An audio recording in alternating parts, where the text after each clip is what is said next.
Hey buddies, welcome back to Hard Rock Crypto. Here with us, the majestic Crypto Love, yeah. Boom shakalaka, what's up guys? Yeah, fine. Awesome. Really excited to have you here. Thank you to be here. Yeah, it's my pleasure. I'm very excited and, I've been practicing my Italian, so all of you, we'll just do the rest of the interview in Italian. Not a chance. Bellissimo. Magnifique.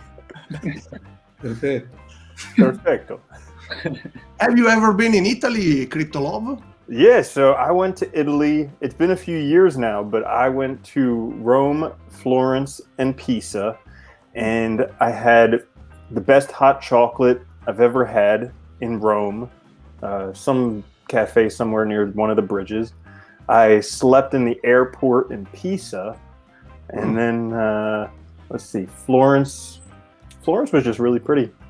Great place. Mm-hmm. Yeah, but I got to come back because I definitely want to go see Naples because I love pizza. Me too. We love to. Yeah. So introduce yourself to our community. Maybe someone don't know you. Maybe. Okay. Yeah. So I got into crypto in 2017, in the beginning of 2017, when another YouTuber who I trusted, his name is Sasha Daygame. He did a whole bunch of videos on pickup with girls. And he told me that if you own one Bitcoin, you'll be set for life. And at that time, I was like, I had a lot of student loan debt. And I was like, whew, one Bitcoin, because it was right around a little under $2,000 at that time. And I was like, whew, $2,000 and I'll be set for life? I'll do that. So I got into it, and like it was early in 2017 when like the bull run really started in 2017. And so there was a lot of hype, and I was watching all these videos, and I watched a video by Crypto Daily, and I was like, man, this guy's hilarious. I'm going to do that. So I just started making videos, and I was like, I'll do one video a day. And I just started doing one video a day. And I think because of the timing and everything else, it just kind of worked out. My channel grew, and then I've been doing it ever since. Yeah. Oh yeah, it's just consistency. I mean, you guys got, I think that there's a lot of people in Italy who want to know about crypto, but they prefer to hear it from people speaking Italian. So I think it's a great market for you guys. Yeah, we hope so. It's our community is growing, so it's good time now also for us. Yeah, definitely. It's the best time. Yeah. Do you have any suggestion to give to beginners, to new people coming to crypto? Yeah. So I think my suggestion for beginners is like the hardest thing for beginners to do, because here's the thing, like crypto and Bitcoin, it's like the next shiny thing. And so everybody gets in, and like FOMO is big, like the fear of missing out. You want to get into the next project, you want to buy the next thing, and you see this thing that went up like 100% in a day, and every YouTuber is talking about how this is going to be this is going to replace Ethereum. It's going to be this. And like, so naturally you're like, oh, I need to get that. Blah. So you just go and buy it, and then the price drops. And then you're like, oh. And then the next day there's another shiny thing. It's like, oh, I gotta get this. And so you buy it. From your losses from the last one, you buy this one at the all-time high, and then you just go all-time high to all-time high to all-time high. And so I think that's my biggest warning to new people in Bitcoin and cryptocurrency is have patience. And it's like the hardest thing, because this is something that I had to learn myself through experience, because when I first got into crypto, I went shiny object to shiny object to shiny object. And that's the best way to lose all your money. In order to make money, you need to either own it before the price goes up, or just, basically trade it very quickly while the price is going up. That's the only way. So having some patience, because for a lot of people getting in, oftentimes they will get in because they want to get rich, and they want to get rich quick. And while that's possible, it's not as likely as getting rich slow. Like, you own some Bitcoin, you're going to get rich slow, guaranteed. But you go chasing altcoin gains and you buy at the top and you buy at the top and you buy at the top and then sell at the bottom, that's, you know, a way to lose money. So I guess my suggestion for people getting in is have a little bit of patience. Just, you know, trading all the time isn't generally going to be a great strategy for you when you're new. You want to do more about finding out more information, learning as much as you can about the space, because while we're in a bull run right now that's probably going to end either towards the middle or the end of this year, there will be another one. In like 4 years, there will be another one. And then after that, another 4 years, there'll be another one. And then another 4 years, there'll be another one. So even if you miss out on everything in this one, there'll still be another one and another one and another one. And each time, it's likely that the crypto ecosystem will go up a whole nother order of magnitude in terms of value. So have patience. That's my recommendation to people getting in. Yeah, right? It took me a while to learn, so, you know. Yeah. Us too.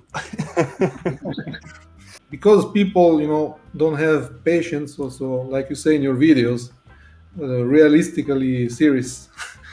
Like you buy sometimes some coin like $300 of theta, make you a millionaire and stuff like that, or just for fun?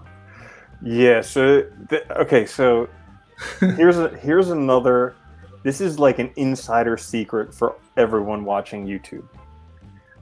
There is for a YouTuber, somebody creating content on YouTube, we have a different objective than you guys. So our objective as YouTubers is to make videos that a lot of people will watch. Whereas your objective as an investor or trader is to make money.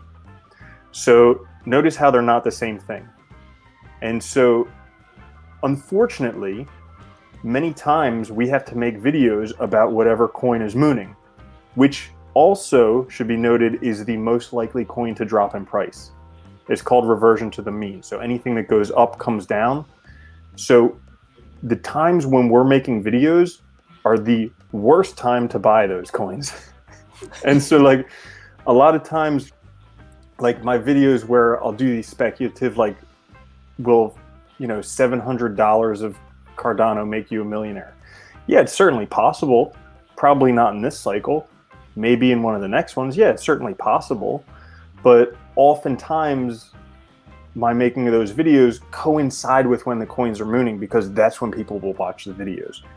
And so I'm not going to, I also do videos where I talk about projects that nobody else is talking about, because that's the time to buy them.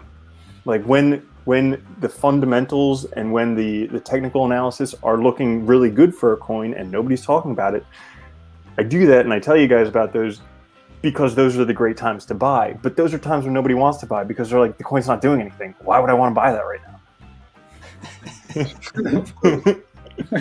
Yeah, everybody wants the coin when there is a hype, like Cardano a few weeks ago, and Binance at the top. Exactly, because it's like it's the next shiny thing. Like I think it's part of our evolution as human beings. Like we want to belong to the community, and not only do we want to belong to the community, but we kind of want to be like the alpha in the community. So we want to own whatever's cool at that moment. And in crypto, we can do that, but it only lasts for a couple days. Like, you know, so you can buy it, but you're only going to be the coolest for a couple days, and then the price is going to come down to something else. I mean, there's over 8,000 cryptocurrencies out there. And so there's 300 days in a year. So that means that any given day, there's probably like 50 or more mooning coins. So you have to figure out whether you want to just be cool and own the cool coin that day, or if you want to make a lot of money. Now let's play, if you want, your your Bitcoin price prediction for the end of this year. For the end of this year. Oh, okay. So I think the end of this year, it'll probably be somewhere between $40,000 and $70,000. This is just my feeling, is that we're somewhere between the middle and all the way at the top of this bull run. Now, based on Trading Shot's 51-49% ratio, the predicted top, the time of that would be about September, October. And however, I think we're kind of already too far up that, where we may see the top even before then. And historically, Bitcoin has price peaks around May and June and around October and November. So if the top is going to be September, then the next peak would be May, June. So we could see a peak really quickly, potentially, because we're seeing like all this NFT craze. People are getting really involved. People are starting to talk about it. And if we see the peak and it has like a blow off top and goes up to $275,000, it's likely going to come down. Now, probably not down as far as people think, like, because right now a lot of institutions and companies are buying it on their books, and so they're probably not going to be selling it. So they're stronger hodlers than we've had before. So that being said, I think that likely the end of it. So that's one possibility, that we have a peak and then it comes back down. Because I honestly think that the bottom of, like, we're going to peak out, and then the bottom where it comes down to will probably be somewhere between like $30,000 and $70,000. So that's pretty cool that we're kind of like right now where we are is going to be the bottom. The top, people predict, like, I think, we're going to find very significant resistance at $100,000 because there's always the big evens. And then, but, could go anywhere up to 200, 300, 400, 500,000. Who knows? It all depends upon how much retail FOMO there is. Because there is supply shock. Like, we know that. MicroStrategies is buying a ton. Tesla's buying it. All these other companies are buying it over the counter, and we don't hear about that. What they're doing is they're just decreasing the supply of Bitcoin. So as soon as there's retail FOMO and we start buying it heavily because we hear about all these companies buying it, like, for all we know right now, Amazon could have bought a whole bunch of Bitcoin. We already know Tesla bought it. We could have Netflix buying a whole bunch of Bitcoin. We could have all these other companies putting all their cash reserves in Bitcoin. But because they're doing it over the counter, we don't hear about it. We have no idea. But when that news comes out that, like, Apple has put half of their cash reserves into Bitcoin, when that news comes out, retail FOMO is going to hit really hard. We're going to go buy it on exchanges, and that's what sends the price parabolic. So I think that, towards the end of the year, if we're not still in the bull run at the end of the year, it'll be somewhere $40,000 to $70,000. But I think probably blow off top somewhere around like $200,000 to $300,000. And that's my prediction. I'm sticking to it. Yeah. We love this prediction. Well, yeah, who wouldn't? It sounds great.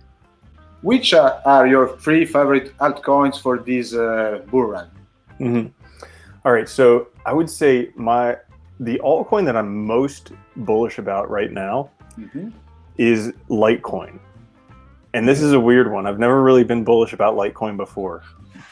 But Willy Woo, he's one of like my favorite analysts out there. And so he has this thing where he talks about there's a few different types of altcoins, but basically it comes down to oscillators and degenerators. And so while most altcoins kind of go down in Bitcoin comparative, there are a few that just go back and forth. And he mentions a few different ones that are the oscillators. So he talks about there's Stellar Lumens, there's Dogecoin, there's Litecoin, there's Decred, and there's one more that I'm not thinking of right now. But Dogecoin pumped massively, and I was calling that for like a month or two before it happened because I saw that it was down at like its lowest levels it's ever been in Bitcoin comparative, and I was like, this thing's got to pump. It's an oscillator, it has to. So Dogecoin pumped massively, and so of the rest of them, Litecoin right now is way down, like the lowest it's ever been. And if you take a look at the volume, there's massive buy volume going on for Litecoin. Plus, it's selling at an 18x premium on Grayscale. So like Litecoin has a whole bunch of crazy stuff going on for it. So I think that and it's possible in terms of Bitcoin comparative that it could go up 10x. So like there's a lot of room for Litecoin to grow. So that's my one that I'm most bullish on right now. I also think that, let's see. Other than that, I think that transferring things into the DeFi space is going to be important. So other ones that I have been investing in somewhat are things like synthetics and Ren, which are ways to put Bitcoin into DeFi, because I think that's going to be something happening in the future. I was very bullish on Matic, and that one just exploded recently. I think it still has room to go up because it's going to help with build out the Ethereum platform, but I'm not sure if we're at like kind of a local top right now because it's already gone up like 50 times. So let's see. So I would say if I had to say 3. Oh, and there's also another one that I really like. And this one is kind of out there. I don't own any of it, but I think it's a brilliant idea. And here's the reason for it. They've done study after study that no traders can do better than just putting money in an index fund, which returns on average 12% year after year in traditional stocks. So like it'll track the S&P 500. It gets you 12% on average per year. And no traders can consistently beat that. So I just saw this thing the other day called DeFi Pulse Index. And basically it tracks like the top 10 or 12 DeFi projects. And I think you can only get on Uniswap and somewhere else, but that seems like a good idea because if you're betting on the DeFi ecosystem, why try and pick which one's going to be the winner? Why not just hold the top 10 or whatever in one project and then you'll do good. So I think that one will do well. A lot of people want to know what coin should I buy right now, and they want to know what coin is going to go up tomorrow. I don't think anybody knows that. Like, I don't think there's any way to know that unless you're part of a pump group or you're a YouTuber who has a channel of like 500,000 people, because you can say this is going to go up tomorrow and enough people will buy it where it'll actually send the price up. So, but other than that, I don't think it's possible to actually know what coin can go up tomorrow or in the next week. So like when buying coins, there's, in my opinion, there's 2 strategies. And so like with Litecoin, this is one of these strategies, is you buy something low and you're going to have to hold it for weeks to months until it goes up. Like with Matic, I bought it months ago, knowing that the technicals look good, the Bitcoin comparative was way down, it's probably going to do very well, and I just hold it for months, and then when the price goes up, that's when I sell it. So like the same thing with Litecoin. I bought it now because the technicals look great, but I realize I'm probably going to have to hold it for weeks to months. I don't know how long. I'm just waiting for it to pop, and then I sell. So that's one trading strategy. The other trading strategy is to find out whatever's mooning today, buy it, put a trailing stop loss on it, and sell it within 24 hours, because if it goes up anymore, it's definitely going to come down after that. So I think I'm glad you asked about Litecoin, because I did want to share. Like, I bought Litecoin knowing that it's probably not going to moon anytime soon. Like, it's not going to be days, it's not going to be weeks, but sometime it's going to, and then I'm going to sell it for Bitcoin, and I'm going to 10x my Bitcoin. So that's the strategy behind it, as opposed to just like, what's the next moon coin? Nobody knows. Yeah. That's the reason I'm holding my Ethereum bag. Because I'm pretty much sure after the Me too. EIP 151,559 and everything else will moon. Sooner or later, it's about time. Yeah, exactly. Ethereum is bound to explode.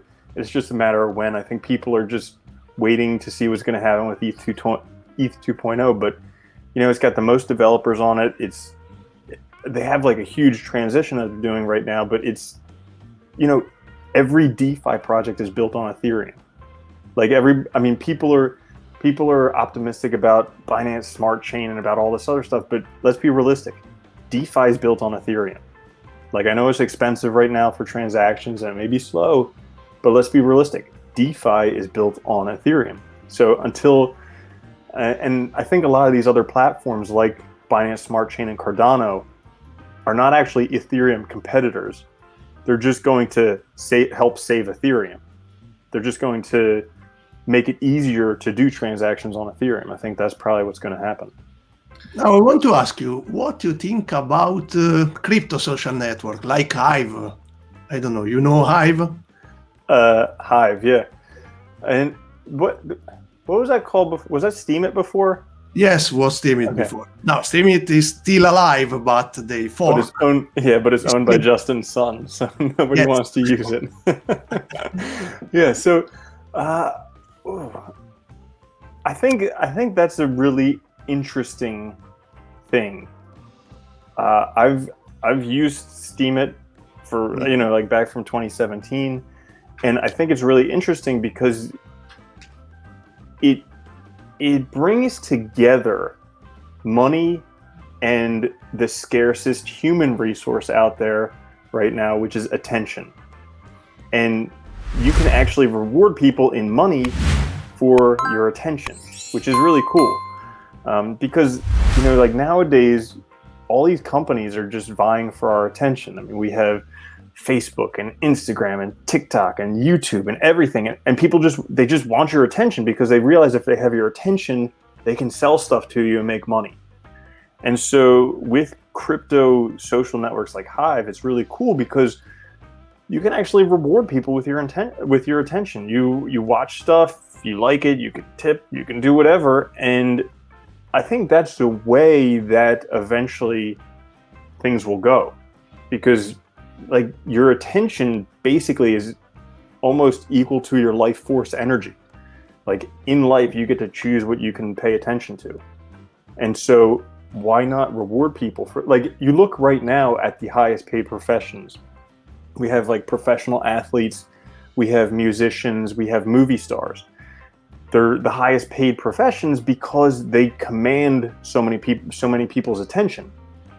And if you look at just like, I mean, YouTube, like the stuff that we do on YouTube, you couldn't do this 20 years ago without a big production company.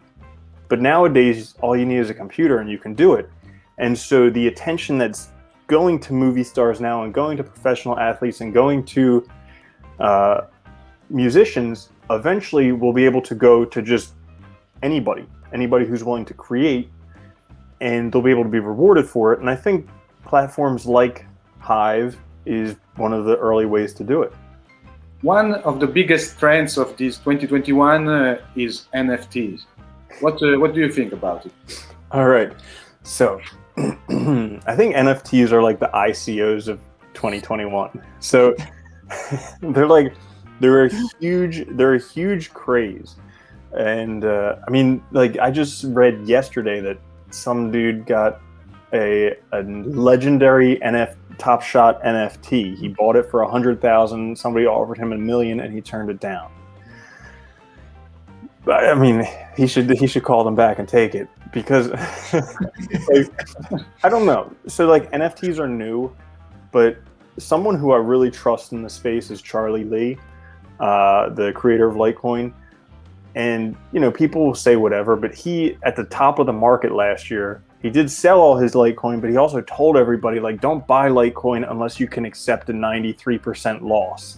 And he basically called the top, and he also called the bottom. And I think a lot of what he does is for the good of the community. And so he's talked a lot about NFTs, and he basically compares them to ICOs of 2017. They're the next shiny thing. People think that they're going to be able to collect a whole bunch of NFTs and then sell them, but I'll be honest in saying that I don't even understand this space enough. Like, I'm not one who I don't collect. This isn't my real room. I don't collect stuff. This is a picture. It's a green screen, and so like I'm not a collector. So like maybe for collectors, NFTs are awesome, but I don't see the value in like an electronic collectible that you can hold. Like a baseball card, yeah, you're the only person with that baseball card. That's cool. You can hold that. You can put it in a little glass case, whatever. Wonderful. But like an electronic NFT. Yeah, sure, that you're the only person with the rights to that. Who's gonna? This is my opinion. Who's gonna want it? Yes. You know, so like because people have a hard enough time understanding Bitcoin. They're like, can I touch it? Where is it? You know, and so like NFTs are basically like Bitcoin, but like less valuable because there's an infinite number of them. Bitcoin has value because of its scarcity. We can't. It's not tangible. We can't. It's not physical. We can't touch it, but it's super scarce and it has a huge network effect. Like lots of people know about it and lots of people believe in its value. NFTs, they don't really exist. I mean, there's a lot of digital. I mean, you can own a little picture or something like that, but I mean, here's the thing: you could have like an NFT of the Mona Lisa. But I could just go look up a picture of it for free, and it's the same exact thing. So I don't see the scarcity. I don't see the value in them. But I'll admit that I haven't done much research on NFTs because I'm not really concerned with them. Like I think maybe they'll bring people into the space, but I'm not. I don't see the value in NFTs. I understand your point. Yes. Yeah. We heard about Chili's and the hype recently. So Chili's was one that is that one blowing up because of the NFTs? Yeah, NFTs, they doing fan tokens, sports team, and Yeah. You know, it's like difficult because I don't know what it's like to be new in cryptocurrency right now. Like I think that's one of my biggest the biggest blind spot for me and the biggest difficulty is that I see cryptocurrency right now and I see these new shiny things like I see DeFi and I see NFTs and I don't really see the draw in them because I see like, you know what, as a whole ecosystem, it's going up and then it's going to come back down and then it's going to go up and then it's going to come back down. It all comes back to Willy Woo's thing where he takes a look at the top 2,412 cryptocurrencies and compares them to Bitcoin. And 2,407 of them lose value compared with Bitcoin. And there's 5 of them that bounce back and forth. And so like for me to believe in anything other than just Bitcoin, I think that the older I get or the longer I've been in cryptocurrency, the more I tend towards like the Bitcoin maximalism. Not that like Bitcoin exists and altcoins don't exist, but like you really have to prove to me that you can do better than Bitcoin. Because NFT craze, my opinion, is going to blow up like it's doing right now. Like Top Shot is huge right now, but it's going to pass and then it's going to crash super duper hard. Like NFTs are going to be essentially worthless, and it's going to happen, maybe. Who knows? I can't predict the future. It's a difficult question. of course. Too difficult. What do you see in like what's the craze in Italy right now when it comes to Bitcoin, cryptocurrencies, NFTs? Like what are your viewers really demanding to see from you guys? In this time, they are asking you for, like you say, NFTs now is one of the trends. So Chili's now is the coin of the moment. So many questions about it, fan tokens, this type of things, or other type of NFTs that has to moon, like you say. And or this period now is NFT for us. And also the usual coins, Polkadot is very trending now. So they want to know like which platform that hosts NFTs is going to do well. Yeah, no, in general, they don't understand the value of NFT, like cards, etc. Somebody put them and me both. You are in good company. Yeah. But you know, like I made a video about a video game on Binance, and people tell me, but it's a stupid game. Why should I buy Pokemon? Or I don't understand the value. Why a Pokemon? Yeah, I see. I mean, I'm the same way. like, listen, Bitcoin, here's the thing, it's the next shiny thing. Like, Bitcoin has a 10-year track record of being the top performing asset ever, period. Like, that's it, the top performing asset of the past 10 years. On average, it gets 200% per year returns. Like, out of the top 2,500 altcoins, only 5 of them don't beat Bitcoin, but they go back and forth next to Bitcoin.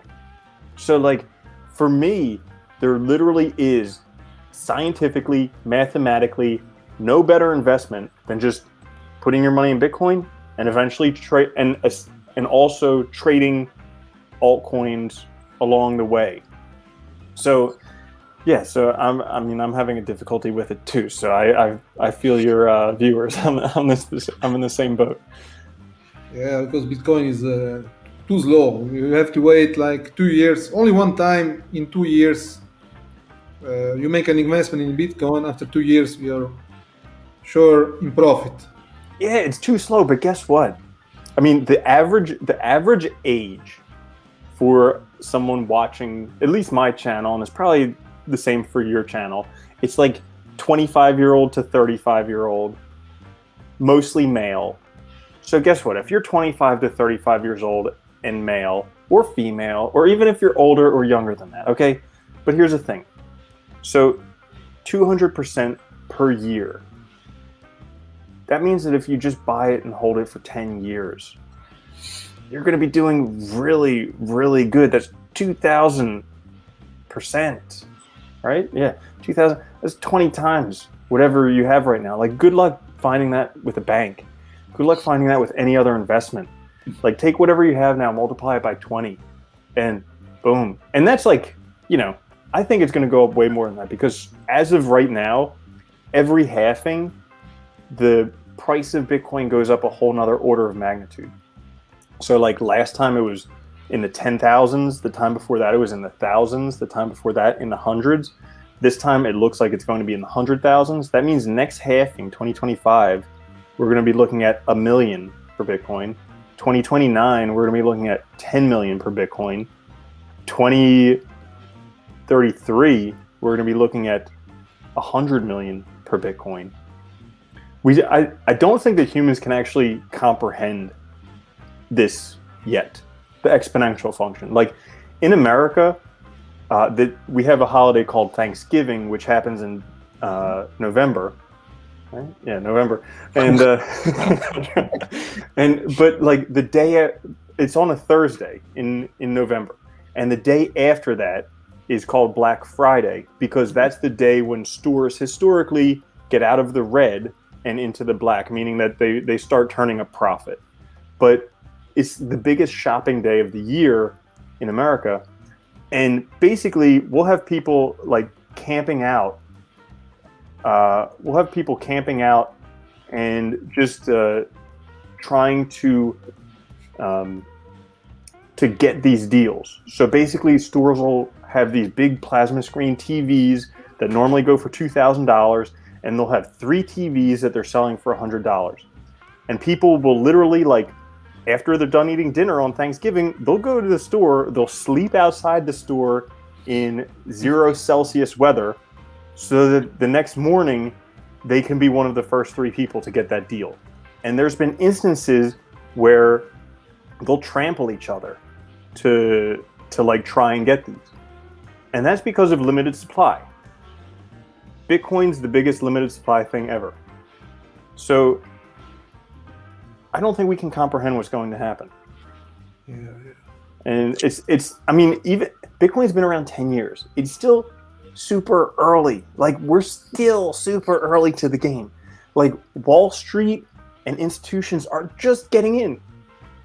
Like, so back in September or October, when Bitcoin was right around $10,000, I took my IRA, my 401k, and I was like, screw this S&P 500. I'm going to put it in Bitcoin, because I'm pretty sure that Bitcoin is going to have an explosive year. So I had to transfer companies and find one that had GBTC. And so I was like, can you put it in GBTC? First off, they had no idea what it was and they couldn't find it. But I was like, no, you guys got this. I looked it up. I know, which is the grayscale Bitcoin. And then afterwards, it's with Fidelity. And so for years, we've been saying Fidelity is going to have like a Bitcoin trading desk. And so when they finally found GBTC, they're like, oh, I think we have some Bitcoin solution. You should use our thing. And I was like, okay, what is it? And they're like, it took a while. And then they're like, oh, you know what? That doesn't exist yet. So like Bitcoin's 10 years old, but we've totally beaten Wall Street into it. Like we're still so early in the game. And this is something that's going to do for money what the internet did for communication. Like back when I was in Italy, it was, I'm going to say like 15 years ago. Okay. If I want, so like right now we're talking across countries. If we wanted to do this 15 years ago, I would have had to buy like a little international calling card. Yes. And go to a payphone and enter some numbers and then talk with you in a really terrible connection, not be able to see you, but like look at what the internet has done for communication in 15 years. And we haven't even given Bitcoin 15 years yet. So like just thinking about the possibilities for this gives me goosebumps.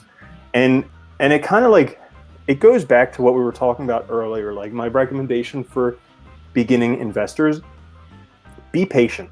Like if you're in Bitcoin and cryptocurrencies, you're going to win.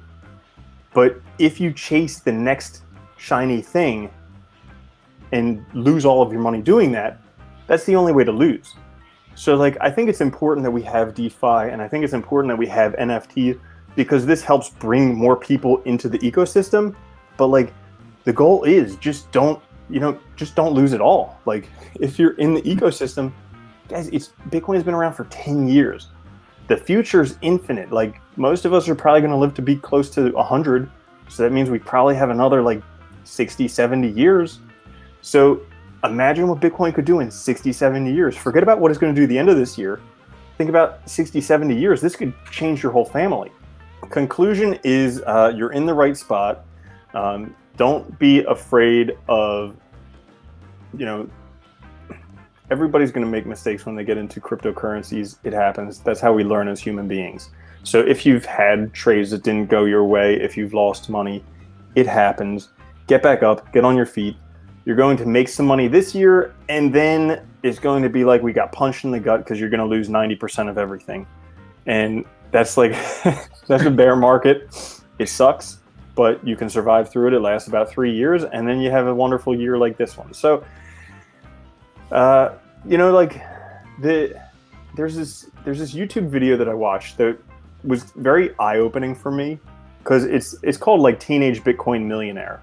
And it's about this kid, Eric Finman, who became a Bitcoin millionaire when he was a teenager. And everybody's like, oh man, I want to be a teenage Bitcoin millionaire. And it's like, the point that people miss is he was in Bitcoin for 6 years before he became a millionaire. So like, I urge anyone who hasn't been in cryptocurrencies for 6 years, which would be from 2015, if you haven't been in cryptocurrency for 6 years, just be patient. Like, it takes time, but it's going to happen. Just be patient, just chill. Yeah. I watch it. Thanks to you. I saw your video that you were speaking about it. I watched it. Thank you very much. Yeah, it's such an important thing, because we get, like, it's so easy, and time moves so quickly in cryptocurrency. Like, things will change in a day, and we think that the time is this, but really the time is this. Like, we have a lot of time, and most people still own Bitcoin or cryptocurrencies, and most people don't understand how to do it. So if you understand how to buy and trade and do anything else with cryptocurrencies or NFTs, guess what? You are so far ahead of the curve. It's ridiculous. Like, we're still in the cryptocurrency phase, which right now it's similar to Facebook before your parents and grandparents and aunts and uncles used Facebook. We're still in that phase right now, because we still own Bitcoin most of the time before your parents, grandparents, aunts, and uncles do. So like, it's still so early. Thank you, Randall, to be here. Dude, it's my pleasure. I had such a blast with you guys, and next time I'm in Italy, I'll have to come visit. Yes, of course, you of know, course. yeah. Sure. Mhm. We will go around in Naples and Oh, more. eat pizza. That'll be perfect. Pizza for you, waiting. Awesome. So a big like, buddies, subscribe his channel and our Yes, channel. like. Definitely No, make check sure. out, of course, the links of Crypto Love channel is in the description. Bye. See you next time. Yeah, peace. Time.